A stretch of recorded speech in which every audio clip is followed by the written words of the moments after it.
दोस्त लास्ट वाली जो वीडियो पढ़ी है, लास्ट वाली वीडियो में हमने भारत शासन अधिनियम का सेकंड पार्ट कंप्लीट किया। पहले पार्ट में भारत शासन अधिनियम 1909 है, दूसरी जो वीडियो उसमें भारत शासन अधिनियम 1909 है।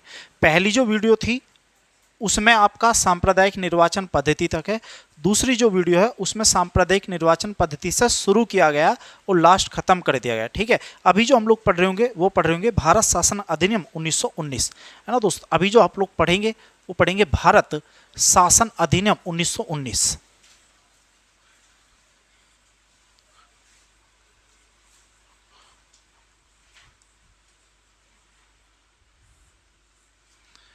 भारत शासन अधिनियम 1919 बहुत इंपॉर्टेंट है यार, है ना, बहुत इंपॉर्टेंट है। देखिए भारत शासन अधिनियम 1919 में क्या था तो आप अच्छे से जानते होंगे। इस अधिनियम को दोस्त, इस अधिनियम को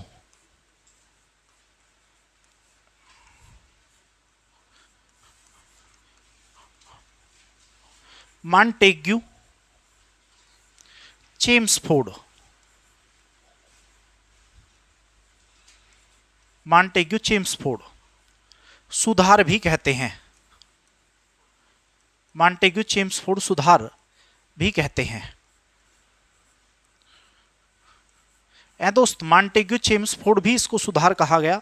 मॉन्टेग्यू चेम्सफोर्ड सुधार इसको कैसे कहा गया तो कल भी बात आई थी मार्ले मिंटो सुधार के बारे में। देखिए पहली बात तो यह है कि ये थे कौन कौन, दूसरी बात इनमें भी क्या हो रहे हैं, इनमें भी सुधार हो रहे हैं। और हर एक अधिनियम जब भी लाया जाएगा ना यार, हर एक अधिनियम जब भी लाया जाएगा, पक्की बात है पहला जो अधिनियम है उसमें कुछ ना कुछ कमी रही है। पहला जो अधिनियम उसमें कहीं ना कहीं कमी रही है, तभी तो दूसरा कानून लाएंगे। जैसा आज की सरकार में देखो तो नए नए कानून ला रहे हैं, है जी। पहले कानून लाए उसमें कमी हुई, उसको रद्द करके दूसरा कानून लेकर आए। तो कहीं ना कहीं जिस कानून में कोई ना कोई कमी आपको नजर आएगी उसके बाद ही दूसरा कानून लाया जाएगा ना। तो मॉन्टेग्यू कौन थे तो यार याद रखिएगा, जो मॉन्टेग्यू थे, मॉन्टेग्यू भारत के राज्य सचिव थे, है ना। मॉन्टेग्यू भारत के राज्य सचिव थे। चेम्सफोर्ड तो इनका नाम बनता है जी क्या, लॉर्ड चेम्सफोर्ड।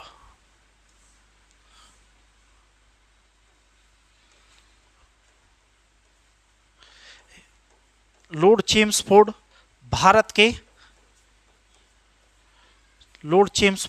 के वायसराय थे, है ना, वायसराय थे। अगर आपको एक कहानी याद हो, जलियांवाला बाग हत्याकांड याद है, हाँ, कितनी अप्रैल को हुआ था, 13 अप्रैल 1919 को। वायसराय कौन थे, यही तो थे यार। और इसी टाइम महात्मा गांधी को पहली बार गिरफ्तार किया गया था। ऑलरेडी क्वेश्चन पूछ रखा आपका, ठीक है। जब पलवल से पंजाब जा रहे थे अमृतसर, महात्मा गांधी को पहली बार गिरफ्तार किया गया था वहां, ठीक है, पहली बार गिरफ्तार। अब यार पहली बात यह है कि असफल हुआ है ना, याद रखिएगा पूरी तरह से नहीं हुआ था वो। भारत शासन अधिनियम 1909 की असफलता के बाद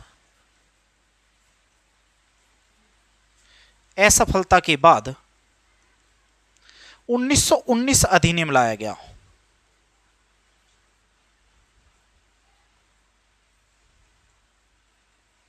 दोस्त 1919 अधिनियम लाया गया था, लेकिन असफलता तो बहुत सारी हो सकती है यार। ऐसी कौन सी असफलता रही जिसके कारण इसको लाया गया, है ना। तो आप याद रखिएगा क्या कि भारत में एक डिमांड चलेगी अब, है ना, भारत में एक डिमांड चलेगी स्वराज की, ठीक है। स्वराज का मतलब अपना राज, है ना। तो याद रखिएगा स्वराज की मांग को पूरा ना करने के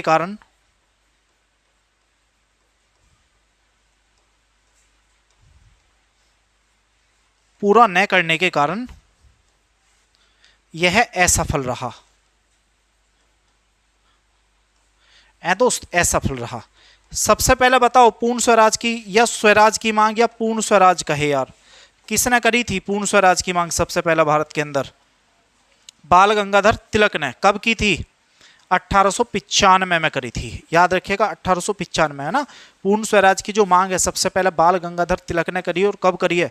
1895 में करी है, लिखिएगा दोस्त।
अगर आप कल की बात देखते हैं मेरे दोस्त, तो कल की बात के अंदर क्या था, कल हम लोग जब पढ़ रहे थे तो 1907 की एक कहानी आई थी, और 1907 में मैंने कहा था एक उग्रवादी संगठन की बात आई थी कि उग्रवादी संगठन का भी सामना वहां करना था, है ना, राष्ट्रीय भावना जो बढ़ रही थी उसको भी देखना था। तो उन पे जो उग्रवादी संगठन था वो कैसे उदय हुआ था, तो 1907 में एक्चुअल में 1907 में कांग्रेस विभाजन हुआ था, जिसका नाम था क्या? सूरत विभाजन, जिसकी अध्यक्षता करी थी किसने? रास बिहारी घोष ने। ठीक है, तो उनके द्वारा क्या किया गया था मेरे दोस्त? उनके द्वारा एक अधिवेशन किया गया कांग्रेस का, और उसमें लड़ाई झगड़ा हुआ। लड़ाई झगड़ा होने के बाद नरम दल गरम दल का अलग हो गए थे। ठीक है, इसके बाद मेरे दोस्त 1919 की कहानी आ रही है, याद रखिएगा। लखनऊ में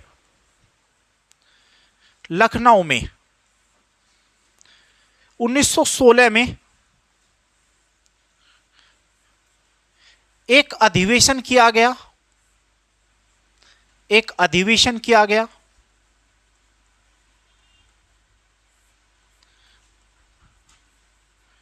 तथा जिसमें नरम दल व गरम दल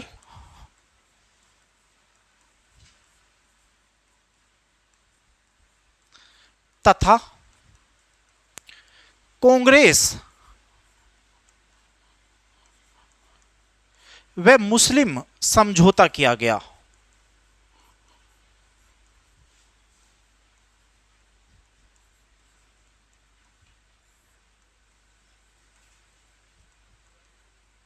है जी, समझौता किया गया। तो याद रखिएगा ये था कांग्रेस का सेशन, यानी कि कांग्रेस अधिवेशन मेरे दोस्त। और कांग्रेस का जो सेशन था ये कब का था? 1916 का था। और ये कहां पे हुआ था? तो आप बताइएगा, लखनऊ में हुआ था, है ना। दूसरी बात, इसकी अध्यक्षता किसने करी थी? तो इसके अध्यक्ष जो बने थे दोस्त, वो बने थे कौन? अंबिका चरण मजूमदार, है ना, अंबिका चरण मजूमदार।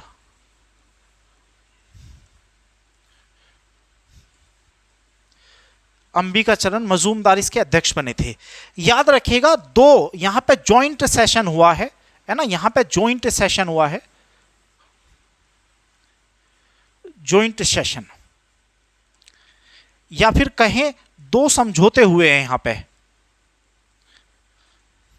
है ना। जॉइंट सेशन कह दो या दो समझौते कह दो, एक ही बात होगी। पहला जो समझौता है दोस्त, पहला समझौता, तो पहला समझौता हुआ था दोस्त नरम दल व गरम दल का विलय,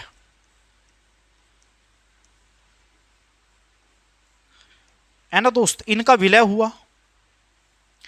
ये पहला है। अगर मैं दूसरे की बात करूं तो दूसरा मेरे दोस्त हुआ था कांग्रेस व मुस्लिम में समझौता, कांग्रेस व मुस्लिम लीग में समझौता।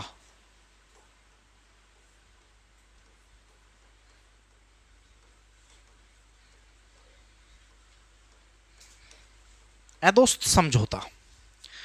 अब कांग्रेस और मुस्लिम लीग में जो समझौता था, कांग्रेस की तरफ से जो हस्ताक्षर किए थे वो किए थे अंबिका चरण मजूमदार ने।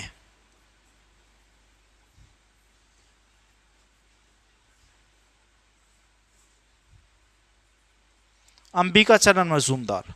अगर मुस्लिम की बात करूं तो मुस्लिम की तरफ से थे मोहम्मद अली जिन्ना। जब वाघा बॉर्डर आप घूमने गए होंगे तो सामने ही पाकिस्तान में जब देखते हैं बॉर्डर पे, उसकी एक फोटो लगी है मोहम्मद अली जिन्ना की। याद रखिएगा, इधर लिख दे रहा हूं, इस समझौते में जो महत्वपूर्ण भूमिका निभाई थी, है ना, याद रखिएगा, इस समझौते में, इस समझौते में महत्वपूर्ण भूमिका, महत्वपूर्ण भूमिका एनी बेसेंट ने निभाई थी।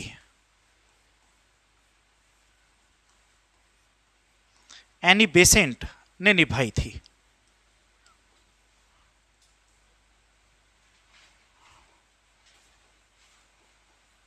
आपको यह भी पता होगा अगर पढ़ा है तो, इसी के बाद एनी बेसेंट को 1917 में क्या किया जाएगा, कांग्रेस की अध्यक्षता दी जाएगी दोस्त, है ना, इन्हीं को क्या दिया जाएगा, कांग्रेस की अध्यक्षता, और यही बनेगी कांग्रेस की पहली महिला अध्यक्ष।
हो गया दोस्त? अगर हो गया तो आगे सुनिएगा बात।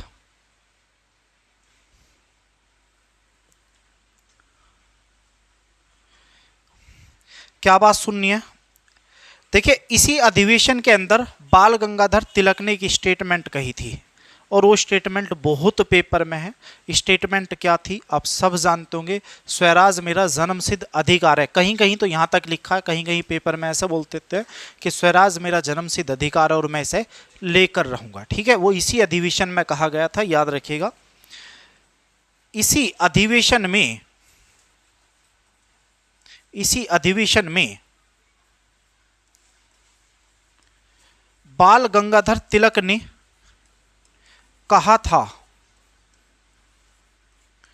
दोस्त, बाल गंगाधर तिलक ने कहा था, स्वराज मेरा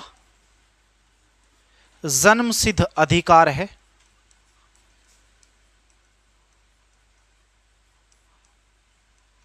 अधिकार है जिसे मैं लेकर रहूंगा।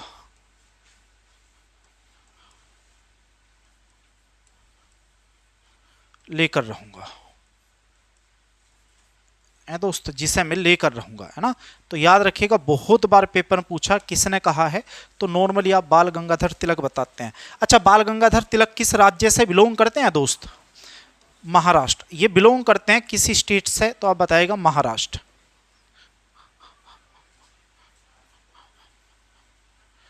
और आप ये भी बात अच्छे जानते होंगे, इन्होंने ही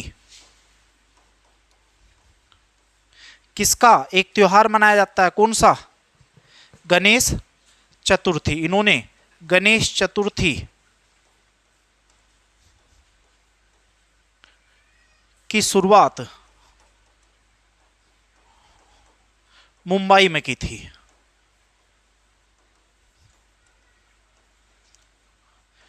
जो कि आजकल चल भी रही है, विसर्जन भी होगा, है ना, हो गया। अच्छा, अब मेरे दोस्त याद रखिएगा, आप एक आंदोलन पढ़ते हैं, होम रूल लीग आंदोलन कौन से वर्ष हुआ था?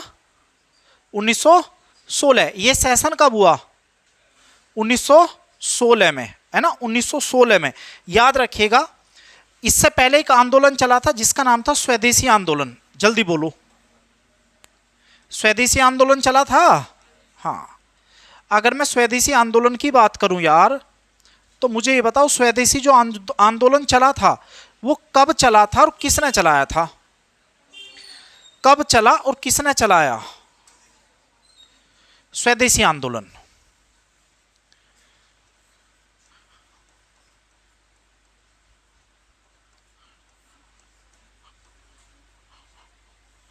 सात अगस्त 1905 को इसकी शुरुआत है। और शुरुआतकर्ता कौन है? तो शुरुआतकर्ता भी आप जानते होंगे, कौन थे दोस्त?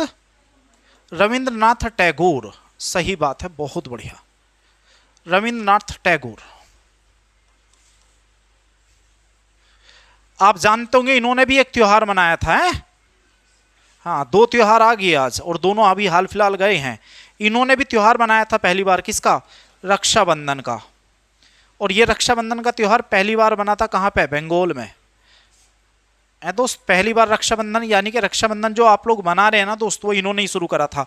अब इनका मैटर क्या है यहाँ पे स्वदेशी आंदोलन का, तो याद रखिएगा, स्वदेशी आंदोलन को समाप्त करने के लिए, स्वदेशी आंदोलन को समाप्त करने के लिए, स्वदेशी आंदोलन को समाप्त करने के लिए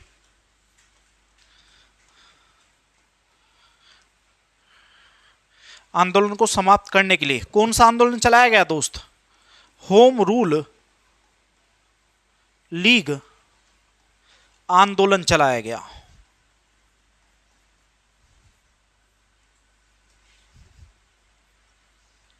चलाया गया है जी, होम रूल लीग आंदोलन चलाया गया। अच्छा, किसने शुरुआत करी थी होम रूल लीग आंदोलन की? शुरुआत किसने करी है दोस्त? एनी बेसेंट ने करी है, सही बात है। लेकिन भारत में बाल गंगाधर तिलक ने शुरुआत करी है, बहुत बढ़िया, है ना। होम रूल लीग आंदोलन, इसकी शुरुआत हुई 1916। शुरुआत करता याद रखिएगा, दो आएंगे, एक आएगा भारत में और एक है विश्व में।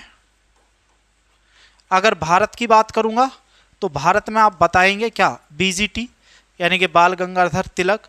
और विश्व में अगर बात करेंगे तो आएगी कौन? एनी बेसेंट मेरे दोस्त, है ना, एनी बेसेंट। दूसरी बात याद रखिएगा, होम रूल लीग शब्द आया कहां से था? तो याद रखिएगा, यह शब्द आयरलैंड से लिया गया है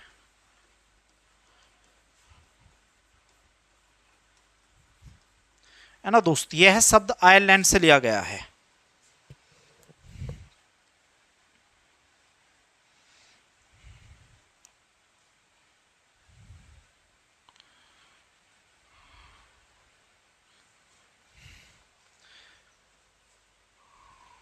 तो एक कहानी थी भाई आज की, है ना, जो क्लास की थी। इससे आगे कहानी अगली क्लास में बयां कर दी जाएगी आपको, ठीक है।